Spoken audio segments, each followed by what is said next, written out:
The night I opened my front door, rain was falling so hard it looked like the sky had cracked open. Lightning flashed across the street, and standing on my porch, completely soaked, was the last person I ever expected to see. My ex-wife's sister. The woman who had disappeared from my life the same day my marriage ended 3 years earlier. She looked exhausted. Cold. Lost. And what happened after I invited her inside changed both of our lives forever. Before we begin, if you enjoy heartfelt stories about kindness, second chances, and the unexpected ways life brings people together, please take a moment to like this video, subscribe to Echoes of Stories, and share your thoughts in the comments below. Your support helps us bring more inspiring stories to people everywhere. I hadn't seen Emma in years. Back when my marriage fell apart, everyone picked sides. My ex-wife's family made it clear that I was the villain. Whether that was fair or not didn't seem to matter. The divorce was painful. Friends disappeared. Holidays became lonely. Even people who had once called me family stopped returning my calls. Emma was different. She never said anything cruel to me. She never joined the arguments. But she disappeared anyway. I figured staying away was easier than choosing a side. So when I opened the door that stormy night and saw her standing there, I was speechless. Emma? She gave a nervous smile. Hi, Jake. The wind pushed rain across the porch. You okay? I asked. She looked down. Honestly? Not really. I noticed the small duffel bag sitting beside her. That was all she had. Come inside, I said immediately. She hesitated. I don't want to bother you. You aren't bothering me. Another clap of thunder shook the house. I stepped aside. Stay here. Storm's too bad. For the first time, her eyes softened. Then she said something that caught me completely off guard. Only if I'm not taking the couch. For a second, I laughed. Not because it was funny. Because it was such an Emma thing to say. Even soaking wet and clearly struggling, she was worried about inconveniencing someone else. I shook my head. The guest room is empty. Her shoulders relaxed. Thank you.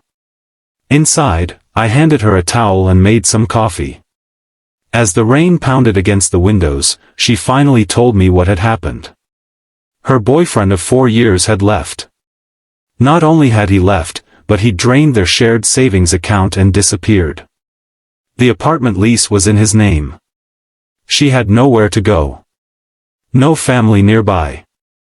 No real plan. Just a bag and a storm. I listened quietly. Years ago, I might have been tempted to mention how her family had treated me. How nobody had been there when my own life fell apart. But looking at her sitting at my kitchen table, exhausted and embarrassed, none of that mattered. Pain doesn't care whose side you're on. Heartbreak is heartbreak. So I simply said, you can stay here until you figure things out. Tears filled her eyes. Jake, I can't ask you to do that. You didn't ask. For the first time that night, she cried. Over the next few weeks, Emma stayed in the guest room. At first, everything felt awkward. We were connected by a broken marriage and years of silence. But little by little, things changed. She helped around the house. She cooked dinner sometimes. We talked about work, movies, and life. And eventually, we talked about the past. One evening she looked at me and said something I'd never expected to hear. I'm sorry. For what? My family. The room went quiet. She stared into her coffee cup. They were unfair to you. I didn't know what to say. She continued. I knew it then. I know it now. For years, I had imagined hearing those words. Yet when they finally came, I didn't feel anger. I felt relief. Someone understood. Someone saw what happened. And somehow, that was enough. Months passed. Emma found a new job. Then she saved enough money to get her own apartment. The day she packed her things, I expected to feel happy for her. Instead, I felt something else.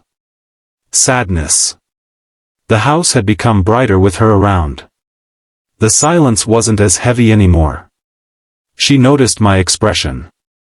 "You look like someone stole your dog." I laughed. Maybe I just got used to having company. Her smile lingered longer than usual. So did I. After she moved out, we stayed in touch. Texts became phone calls. Phone calls became dinners. Dinners became long walks. And somewhere along the way, friendship quietly became something deeper. Neither of us planned it. Neither of us expected it. Life simply brought us back together. A year later, we were sitting on the same porch where she had once arrived during that terrible storm. The sky was clear. The air was warm. And she looked at me with the same gentle eyes I'd seen that night. "You know," she said, "I almost didn't knock." "What stopped you?" She smiled. "I remembered something." "What?" "The way you always treated people." I looked at her, confused. She laughed softly. "Even when everyone was angry. Even when you were hurting. You were kind." I didn't know what to say. Because the truth was, I hadn't felt particularly kind back then. I had just tried to keep going. But kindness isn't always something grand. Sometimes it's simply choosing not to pass your pain on to someone else. Sometimes it's opening a door. Offering a meal. Giving someone a safe place to sleep. Sometimes it's helping another person even when you have reasons not to. A few months later, Emma and I got married. It was a small ceremony. Nothing fancy. Just people who genuinely cared about us. As I stood beside her, I thought about that stormy night. One decision.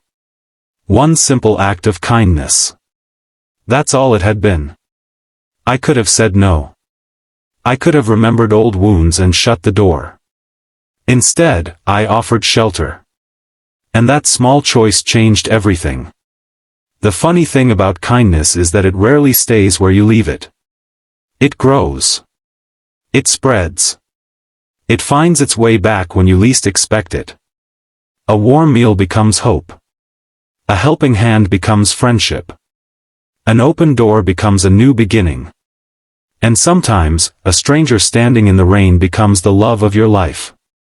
So if there's one thing I learned from that stormy night, it's this. Never underestimate the power of a simple act of kindness. You may think you're only helping someone get through a difficult moment. But you might actually be helping write the next beautiful chapter of both your lives. And in a world that often feels divided, rushed, and uncertain, kindness remains one of the most powerful gifts we can give. Not because it changes everything overnight. But because it reminds people they aren't alone. And sometimes, that's exactly the miracle they need. A year after Emma and I got married, life felt peaceful for the first time in a long while. The little house that once felt empty was now full of laughter, weekend projects, and the smell of coffee brewing every morning. Sometimes I'd wake up and still find it hard to believe. The woman who had shown up at my door during the worst storm of the year was now my wife. But life has a way of testing even the happiest chapters. One Saturday morning, Emma was sorting through old boxes in the garage when she found something unexpected. A faded photo album. She sat cross-legged on the floor, flipping through the pages. Pictures from family vacations. Birthday parties. Christmas mornings. Then she suddenly stopped. I noticed tears forming in her eyes. "What is it?" I asked. She handed me one of the photos. It showed me and my ex-wife at a family barbecue years earlier. Standing beside us was Emma. We were all smiling. Back before everything fell apart. Back before sides were chosen. Back before people stopped speaking to one another. I wasted so much time, she whispered. I sat beside her. You didn't waste it. I did. She wiped her eyes. I let fear decide my life. What do you mean? She stared at the picture. When my sister and you divorced, I knew things weren't as simple as everyone claimed. I stayed quiet. I wanted to call you. She looked down. I wanted to ask if you were okay. The garage felt completely silent. But I was afraid. Afraid of what? My family. That answer hurt more than I expected. Not because it was cruel. Because it was honest. She had cared. But fear had stopped her. Then she looked at me. And you still helped me. I squeezed her hand. Everyone deserves kindness, Emma. She smiled through her tears. That evening we talked for hours. About mistakes. About regrets. About how easy it is for people to stay silent when someone needs support. And about how much courage it takes to do the opposite. A few weeks later, another surprise arrived. Emma received a phone call from her mother. They hadn't spoken much since she married me. The relationship had always been strained. Her mother had never fully approved. Emma listened quietly during the call. Then her face changed. Concern replaced frustration. When she hung up, I asked what happened. My mom fell and broke her hip. I nodded. Is she okay? She'll recover. Emma paused. But she's alone. The words hung in the air. Her mother lived 2 states away. She had very few friends nearby. No one available to help with recovery. Emma looked torn. After everything that had happened, helping her mother wasn't an easy choice. I knew exactly what she was thinking. Years of criticism. Years of judgment. Years of cold shoulders. Then I asked one simple question. When do we leave? She stared at me. We? Of course we. Jake. I smiled. Kindness doesn't come with conditions. The next morning we packed the car. For nearly 3 weeks we stayed with her mother. I drove her to appointments.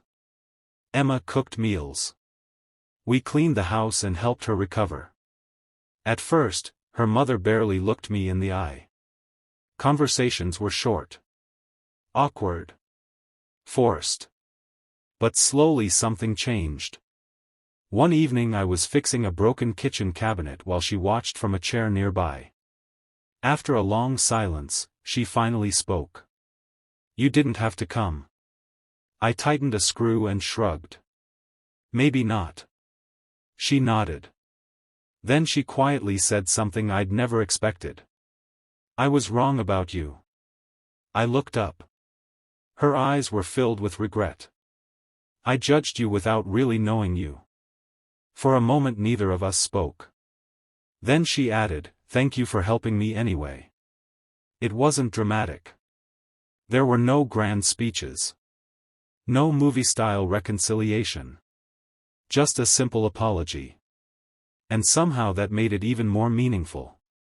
When we returned home, Emma hugged me tightly. You know what amazes me? She asked. What? You never try to get even with people. I laughed. Trust me. Sometimes I've wanted to. She smiled. But you don't. I thought about that. Then I remembered the storm. The knock on the door. The soaked woman standing on my porch. The choice that changed everything. Finally I answered. Getting even only keeps old wounds alive. What heals them? Kindness. Months later, Emma and I started volunteering at a local shelter together. Every Saturday we served meals, organized donations, and listened to people who needed someone to care. One afternoon, a young man came in carrying everything he owned in a backpack. He looked exhausted. Lost. Embarrassed. The sight instantly reminded me of Emma on that stormy night. After lunch, I sat beside him. We talked for nearly an hour. Nothing life-changing. Just a conversation. Before leaving, he shook my hand. "You have no idea how much I needed someone to talk to today." As I watched him walk away, I understood something important. Kindness creates ripples. Someone helps you. You help someone else. And the cycle continues.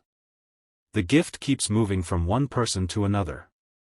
That night, Emma and I sat on our porch watching the sunset. No storm. No fear. Just peace. She leaned her head against my shoulder. Funny how one rainy night changed everything. I smiled. Best storm of my life.